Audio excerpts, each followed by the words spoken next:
Savolni eshit. Davlat bilan mamlakatda nima farqi bor? Farqi yo'q. Davlat bilan mamlakatning nima farqi bor? Nima farqi bor? Aytishlar farqi bor. Buni odamlar davlat deydi, mamlakat deydi. Talaffuzda. Yo'q. Nomi? Nomi farq qiladi. Yo'q. Ma'nosi yo'q. Talaffuz. Talaffuz? Yo'q.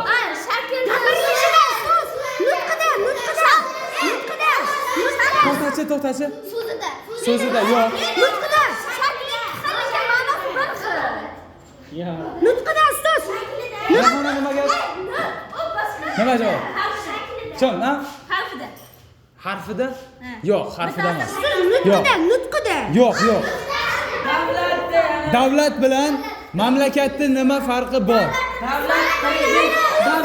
Davlatni prezident boshqaradi. To'xta turinglar. Bayrog'i bor, mamlakat bayrog'i yo'q. Yo'q.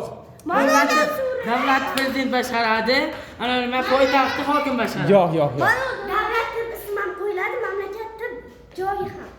Nomida farq qiladi yo'q. Xullas farq nimada bo'lishunda? Ism. Yo, sizni Farq. Xo'p, ikkalasi ham ismmi shunda? yo'q. Ha? Mamlakatga Ha? Ismi shahar? Yo'q. Konkret ayt menga. Nima farqi bor? Ism bilan shahar, davlat ism, mamlakat, ana, mamlakat. Gapda? Yo'q. Mo'mina. Konkret ayt menga.